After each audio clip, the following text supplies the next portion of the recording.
Hi, everyone. Hi, guys. Hi. Hi. Welcome. Thank you so much for being here. My name is Bryn Durgan, and I'm the Director of Programming here at Bookstore One. And so many of you have been here many times before in the loft, but I know there are some people who have not been up before, and it might be your first time. So welcome. You should know that we do a lot of programming here. Spanish literary salons, book clubs, all sorts of signings and author events, writing workshops. If it involves a story, we're in. So if you're interested in knowing more, there's a sign-up sheet right downstairs at the register if you want to get some once-in-a-while newsletters from me. Okay, before I introduce the author of the hour, can everyone just make sure their phone is on silent? There's always one. Okay, so the way that the evening will go, I'll be in two of us will be in conversation, and then I will turn it over to questions from all of you, and then we'll segue into the signing downstairs, where you can snag a copy of the book if you haven't gotten it yet. Okay, now for the introduction.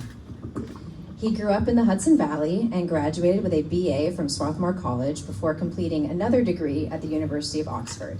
He's lived in Berlin and Jerusalem, and his writing has been recognized by BAFTA and published in Harper's Magazine. He's taught writing seminars in India, Chile, and England, and has participated in the Penn World Voices Festival on International Literature. He now lives between the Yorkville neighborhood of Manhattan and his native Hudson Valley. His debut novel, Boy from the North Country, has been called, and I quote, "the most beautiful and moving mother-son story in recent memory." So please join me in welcoming Sam Sussman. You can grab your, oh, you got it. Okay, Thank yeah, you. of course. Thanks for having me. Thanks for being here. Okay, so first let's go back to the spring of 2021 when you published the much discussed essay in Harper's, which was called "The Silent Type on Possibly Being Bob Dylan's Son." So how do you see that novel in relation to the essay? Is it an extension, a revision, a response? That's interesting. Well, first, thanks to everyone for coming out. It's really nice to roll through a city I've never been in before and see lots of people I've never met. That's kind of every writer's dream. So thanks for coming out, much appreciated, and some faces I have seen before as well. That's special as well. And Bryn, thanks for having me, and really great to just see this shop and walk around Sarasota a bit. Well, it's interesting. Many people have been asking me about the relationship between memoir and fiction. So maybe let's start by talking about that. I think many people think there is nonfiction, and that's truth, that's what happened, and there's fiction, and that's invention. And to me, the most interesting things in life live in between what we think of as fiction and nonfiction. Memory, emotion, perspective, that's the material out of which we try to make worthwhile writing.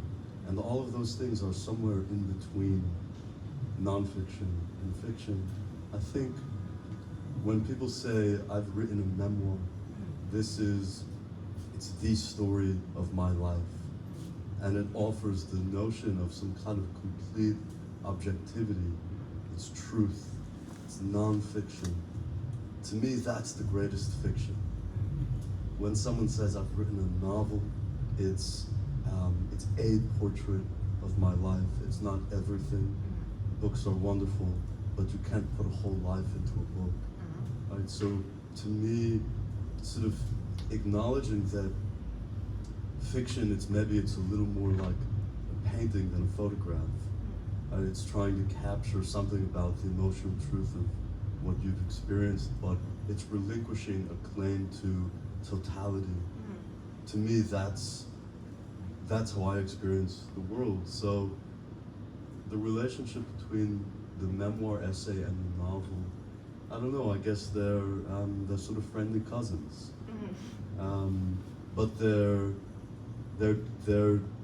different artistic objects, and I think it would have been strange to publish that initial memoir essay as fiction, because it was dealing with certain aspects of my life, and people would have asked, well, is that real?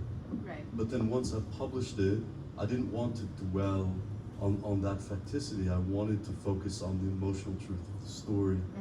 And also, I'm a novelist, so I Right. wanted to write a novel. Were you already working on this novel when the essay was published? No, No. no. So did the essay sort of function too as like a threshold that you walked through to allow you to begin writing this novel?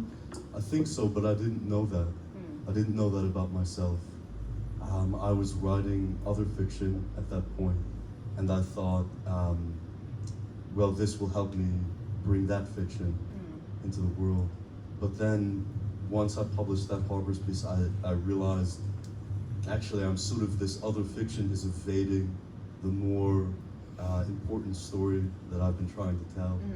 And I think I was always dealing with how proximate to my life should the terms of a book be.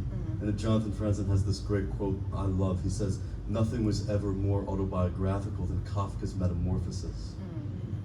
As I was writing the well, I wasn't writing anything as good as the Metamorphosis, but you understand what I'm saying. I was writing a detached, third-person, highly metaphoric account of my life.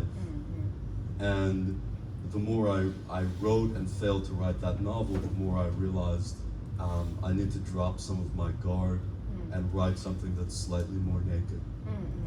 And this book is, despite the lovely cover, it's not wearing many clothes. Right.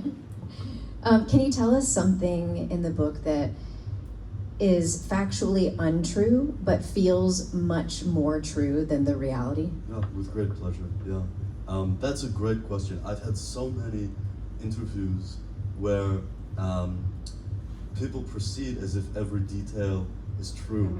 And then it leaves me to say, well, actually that thing Here's what's not true. Yeah. Right, but this is a better question. Yeah, here's a sort of simple example, and I think it also will illustrate how I approach the question of craft, of what changed and what didn't. So the character in the book, Evan, which is my middle name, he comes home. The book starts when he's come back to be with his mother, and he's lived abroad for 8 years. And he has done an undergraduate degree in the UK, and he's remained living abroad. And I mean, this is such a simple example, silly example, but it illustrates something about how I approach the craft.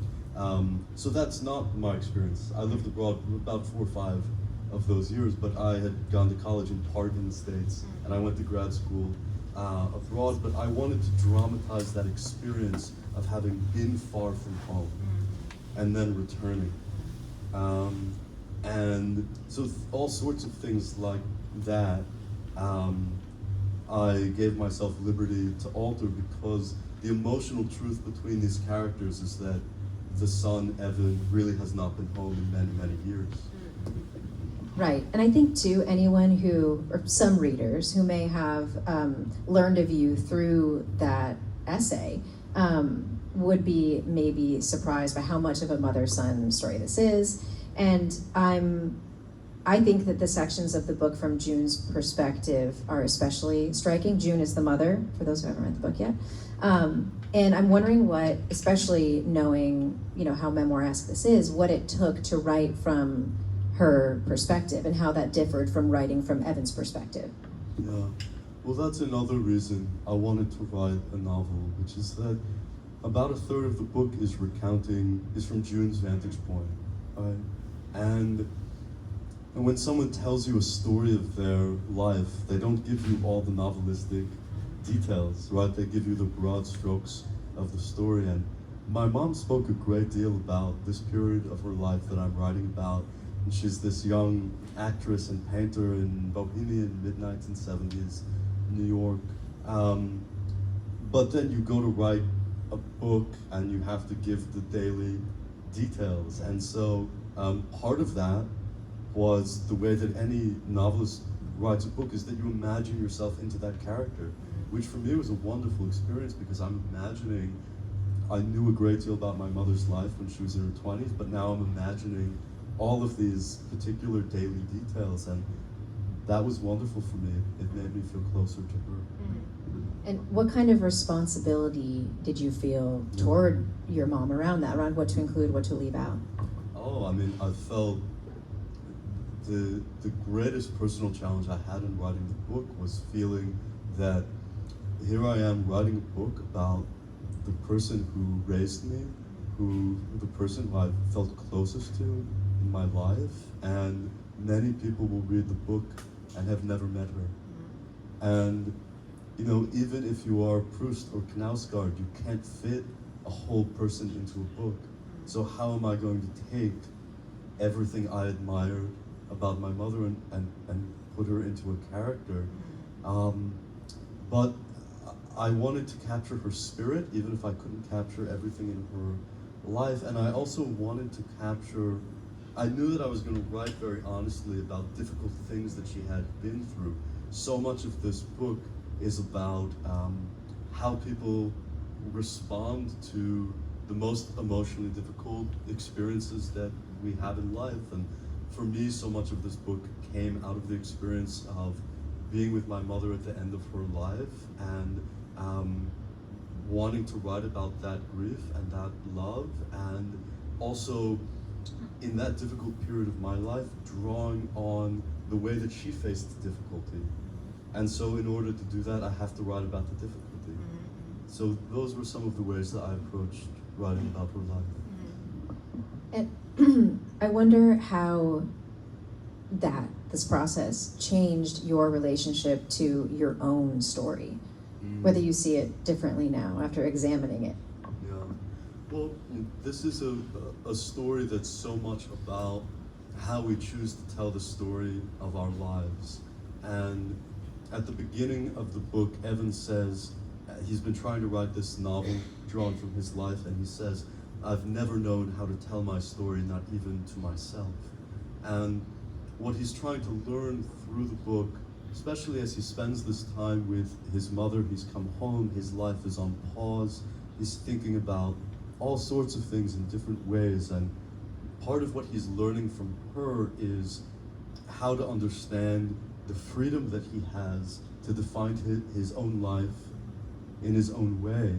And there's a moment where they're watching Fiddler on the Roof, and June pauses and she says, you can tell Tevia's story as one of hopelessness, loss, despair, or you can tell the story of his life as one of faith, community, enduring hope. And Evan is slowly realizing the great freedom that he has to define himself on his own terms. And of course, that's a parallel to my own experience. And part of what I was trying to do in that essay is start the story at a certain point, but by the end, the focus is much more on my mother and much less on Dylan. And that's the story, the narrative arc that Evan is going through in the book, and certainly reflects my experience in life. Right, yeah. Yeah, I mean, there's a central mystery around identity, and also just for all of us, right? Like who we think we are, but who we may actually be, and the gap between those two things. And I'm wondering in what ways your conception of identity has changed through the course of writing the book.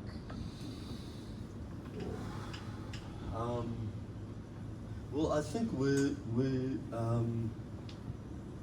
how do I say this? I think we're all much more free to understand our identity or sense of selves in larger ways than are often prescribed, right? I mean, we live in a culture in which I think people often feel that, particular experiences they've had sort of have to lead them into certain ways of defining their lives. And part of what's happening in this book, my experience of the book, is that I'm saying, and this is Evan's experience as well, you look at me and see one thing, or you've heard one sentence about my life or my story, but it's actually something completely different than you thought. Totally. speaking of completely different than you thought, what's a reaction to the book that you've gotten that has totally surprised you?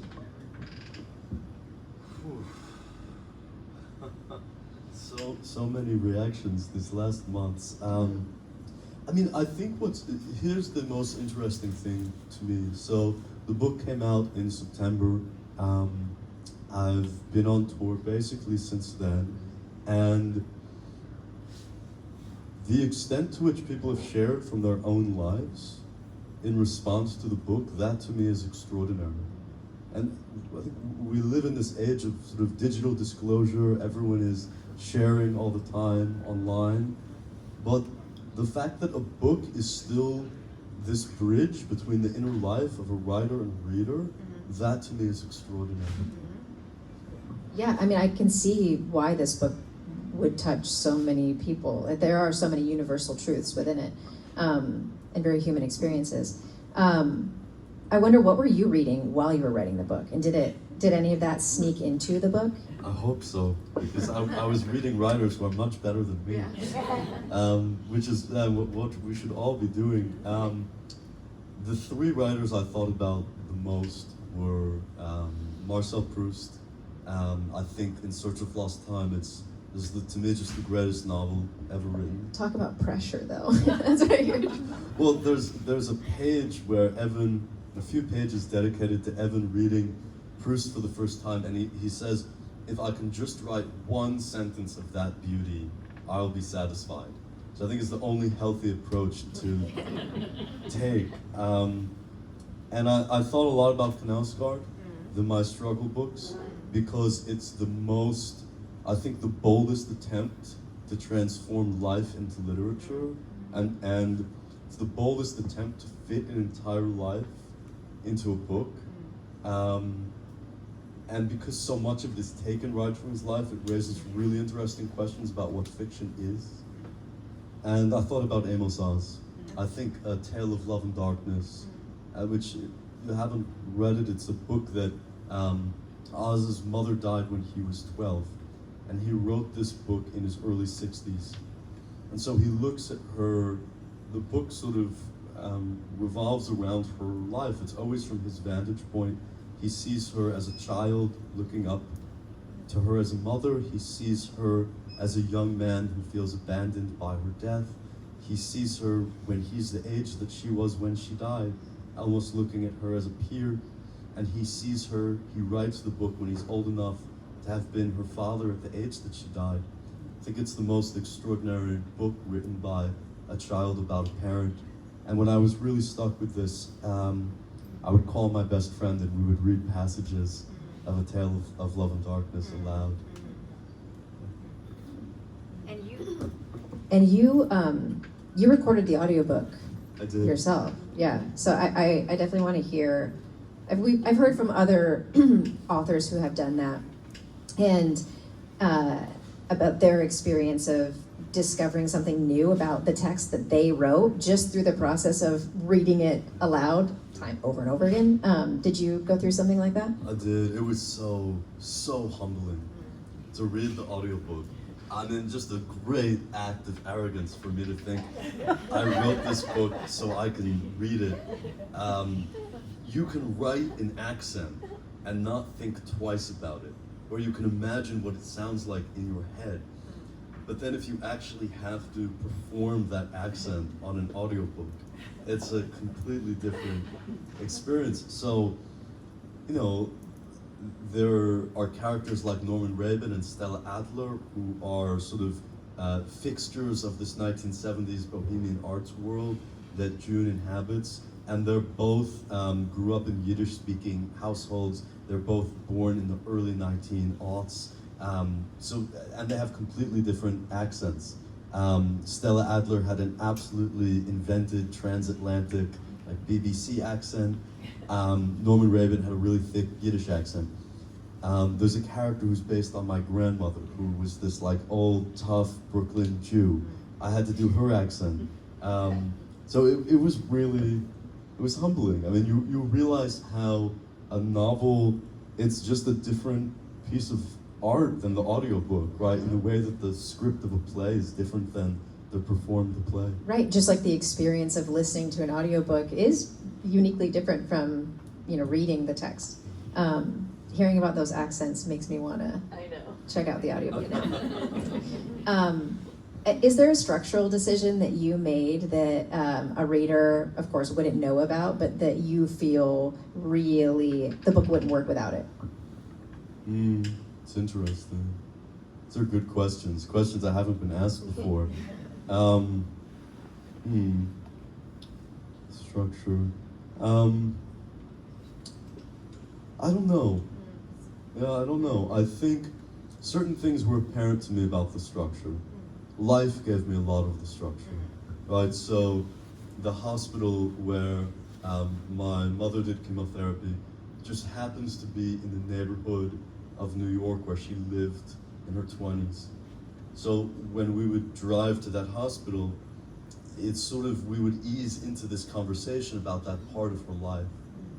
And then when I wrote it, of course I took everything she ever told me about that part of her life, and I have her tell it to me there in the hospital. It's all of those small shifts of emphasis to create the dramatic material of a novel, right? The structure here is that June has never spoken about this period of her life. But of course, with my mother, it was a little more subtle than that. She shared some things, but she went into more detail toward the end of her life. Right. It sounds like this would be a complicated editing process, right? Because there must be some special attachment that you have to even the ordering of things like we're talking about now. What was that like? Well, I've never taken any writing class.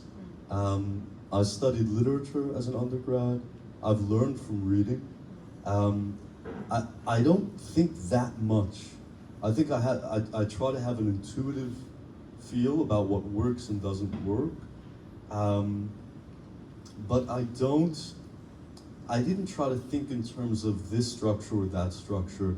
And the last third of the book, as my editor has said to me, if you had presented this to me as the structure of the book, no way would I have let you write this. Fortunately, no one saw that last third until it was written. And he said it works, and I can't tell you why it works.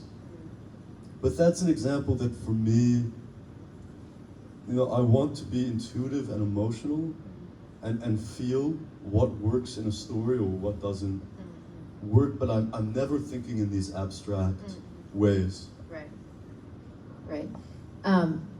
Okay, I'm wondering what is a question that when you were working on this book you didn't have in your mind, but now that it's done, you're turning around over and over in your mind?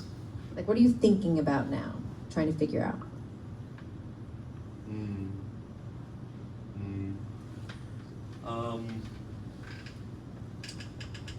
Well, Frank O'Hara has a great line. He says, a good poet is someone who stands outside in the rain and is struck by lightning 3 or 4 times.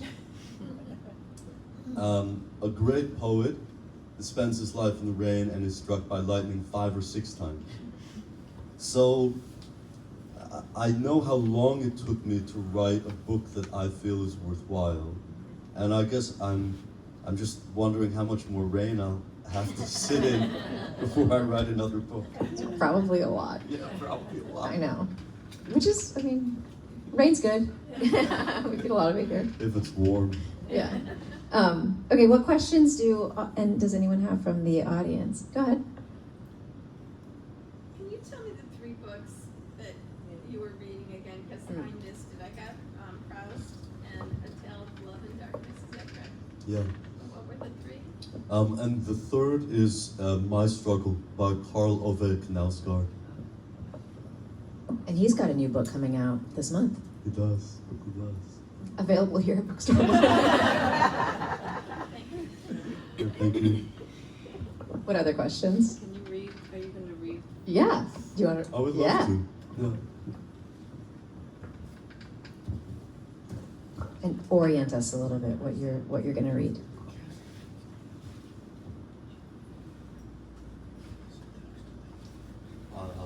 First, I have to decide. What would be fun?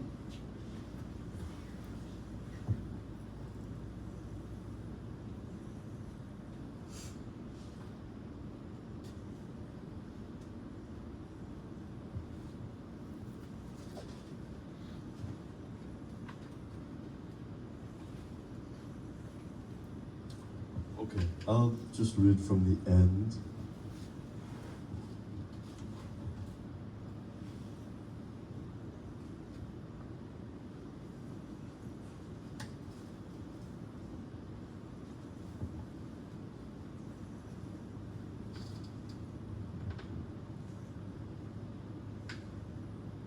So here's a passage that draws, it's taken from the end of the book. June is in the hospital with Evan, and Evan is he's been realizing over the last days that she's more sick than she has let on. And he's realizing that she doesn't have much time. And he's trying to understand what that will mean for his life and how he understands himself.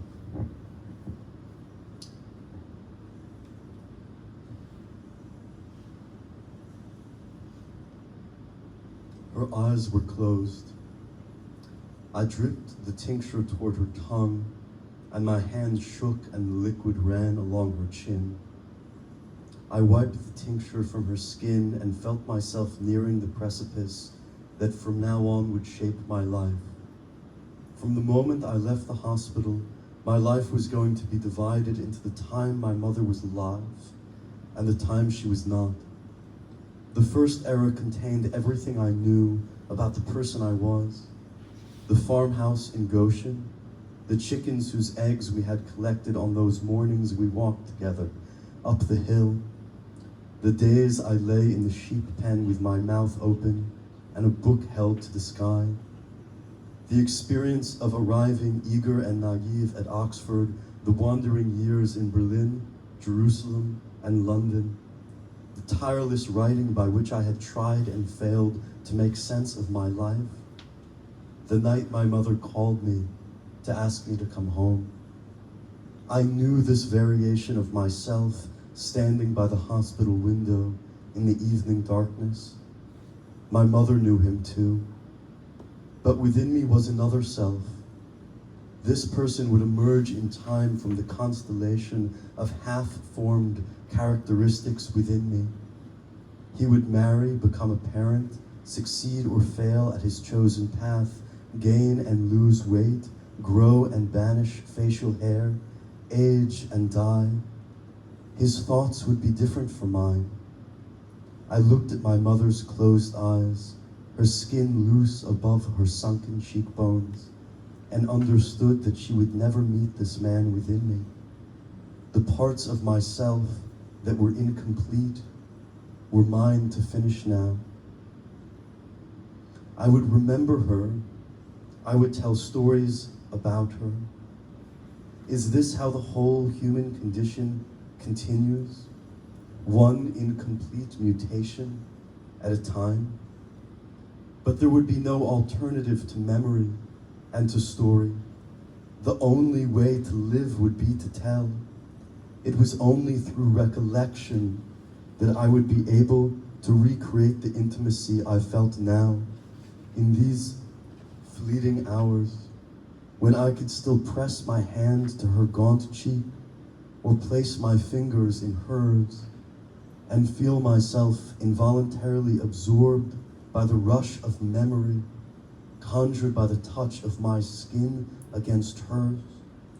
For no matter how long I lived, or the distance I roamed from my origins, or the person I became, what could ever compare to the touch of my mother's skin, my first and most enduring impression of this world, the body from which I was born and, like a memory, like a story, passed on imperfectly into the world.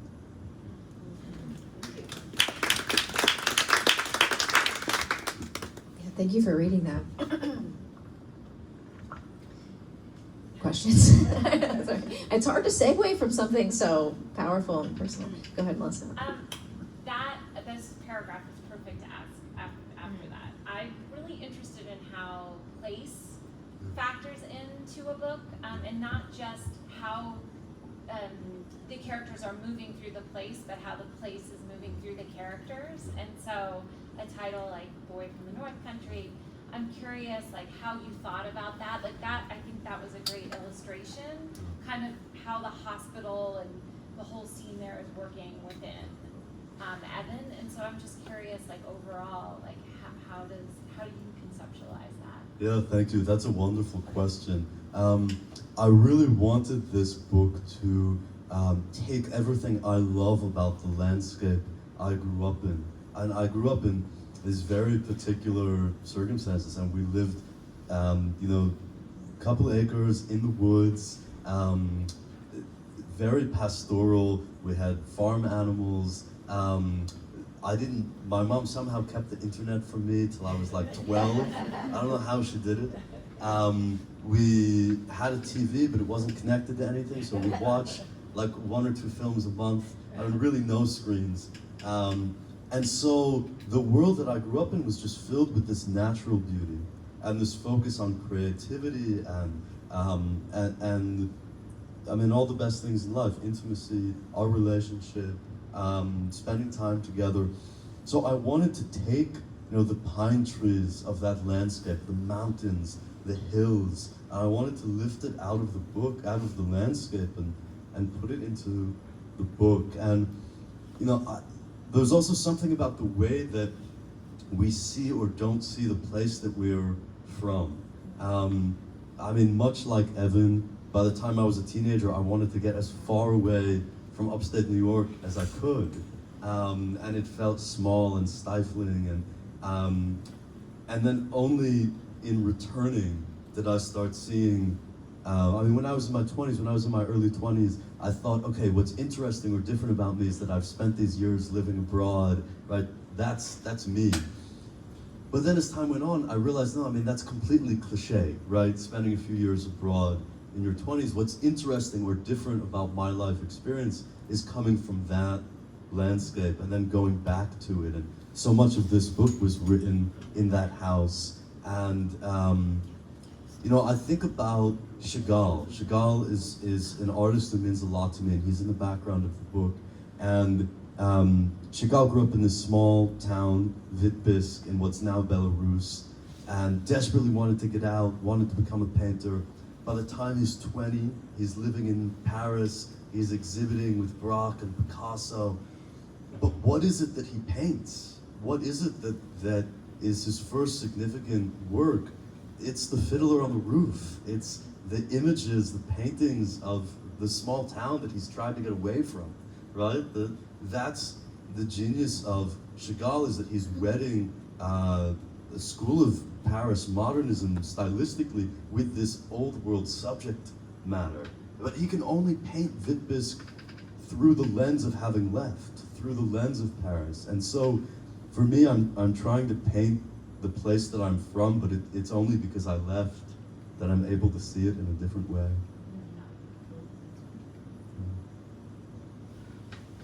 Yeah, I'm curious. I apologize, I have not read the book yet, but obviously the focus is on your mother and your relationship with her. But were there other family members, other circumstances that play a role in this book, and what were those influences? Yeah, yes, that's one, we're talking about one strand of the book, and so there's also a major storyline that's about June's relationship to other people, and especially her relationship to Bob Dylan.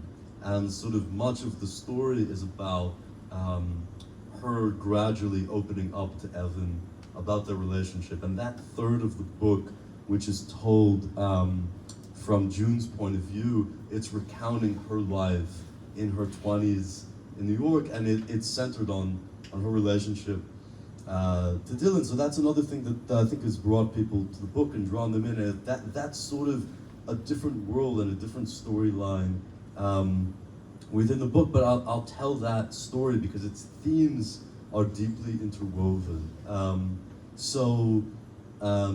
June is she's a young actress and painter, and she's studying with Norman Rabin, who's this painter who has a reputation for taking people artists whose primary form is not painting, and using painting to transform something in their relationship to their primary art form.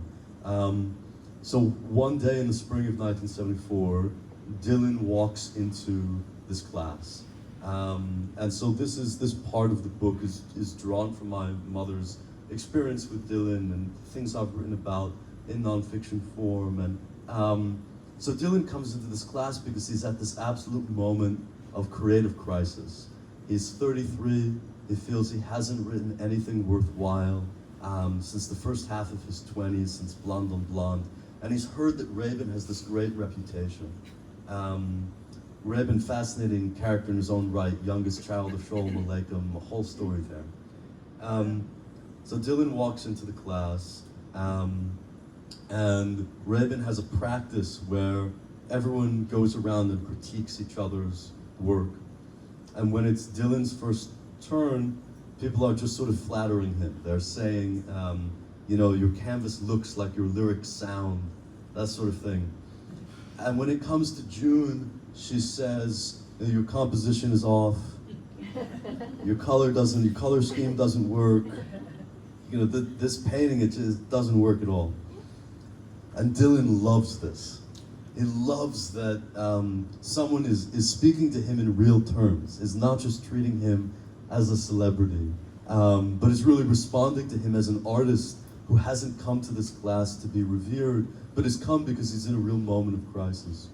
So Dylan and June start seeing each other, and over the course of that summer, they have this creatively intense relationship, and we see Dylan come out of this crisis and begin to write the songs that become Blood on the Tracks. And at the same time, June is playing Hedda Gabler, and I think all three of these characters, Evan, June, and Dylan, they're all asking the same question, which is, what does it mean to transform life experience into art? Dylan is trying to take the pain of his divorce and the feeling that he hasn't written anything worthwhile in years and turn this into an album that he feels is worthwhile. And June is trying to take very difficult things that have happened in her life and convey this into the role of Hedda Gabler. And Evan is trying to take aspects of his life that he hasn't understood and turn them into a novel. So that's a bit more about other storylines that run through the book. Thank you. My question is, and I haven't read your book either, but you're talking about what your childhood, what your environment was, 2 acres, farm, and then you decide to travel the world and live in multiple places. How you identify at your age now, who is really you? Is it the farm lifestyle, or is it the global travel and more modern lifestyle? Well, I think in some ways the whole book is an attempt to come to terms with my sense of self, and I guess it's interesting. I still have that house where I grew up. I wrote most of this book there, and I still feel that the things I love most in life are the things that I grew up doing in that landscape. I'm happiest when I'm on the hill and the sun is shining and I'm reading Chekhov or something like that. But I've also tried to integrate the other experiences of my life, and I still have strong ties to all the places that I've lived, and I've gone back to most of them with this book, and that's been really rewarding. So I think the book itself is sort of a process of integrating all of these seemingly contradictory elements of self into one sense of life or identity. Has there Danielle? ever- Oh, sorry. Has there ever been a response from Dylan? He says it's the most astounding portrait of him that's ever been written. I'm kidding.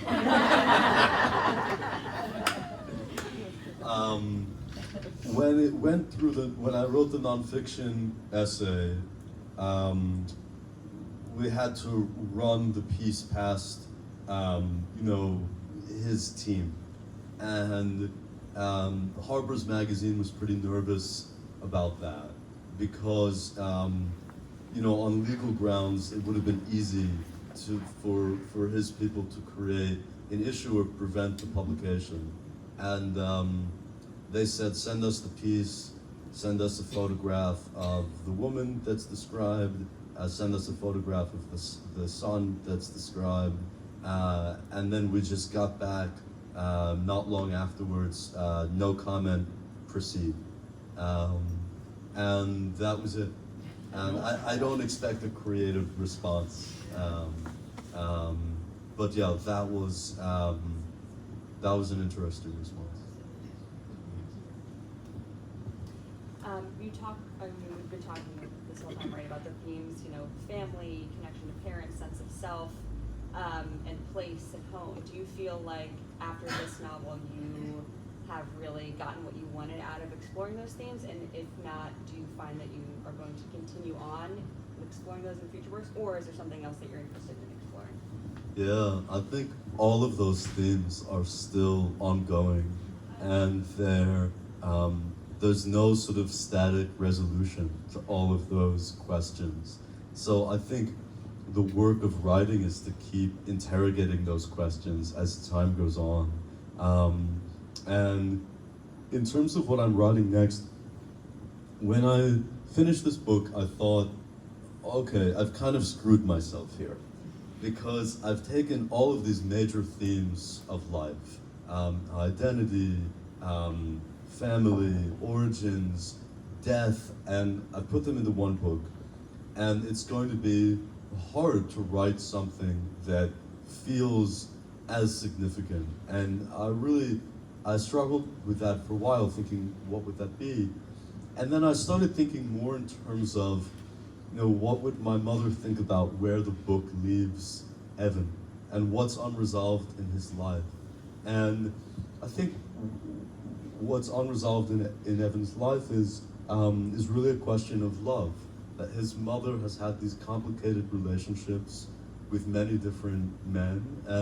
At the end of her life, June is saying to him, at a certain point she says, I'm embarrassed by certain of the men I believed in, but I'm not at all embarrassed that I believed in love.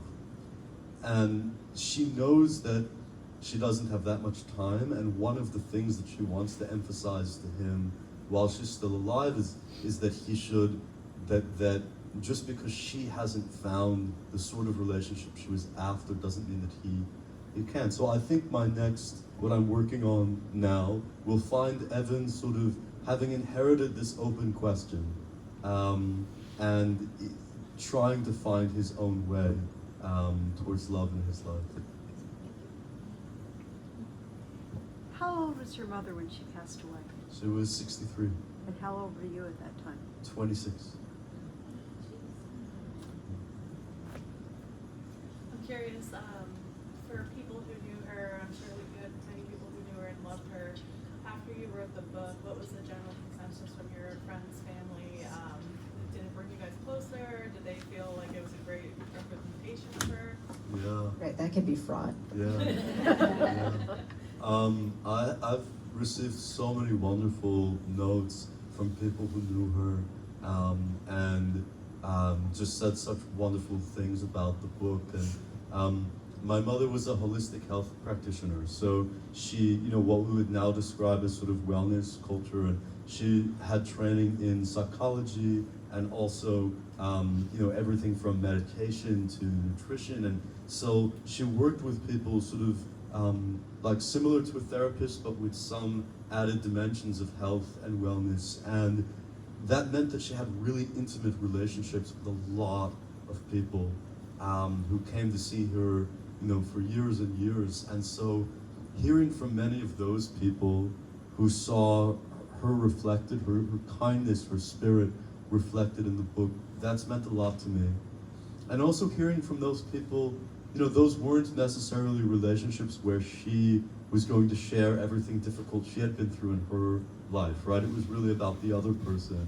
And so many people who knew her that way have sort of written to me, you know, just sort of saying it made sense that she went through some of the things that I describe, and that sort of, that it was meaningful for them to get a sense of her own healing journey, and how she came into that work.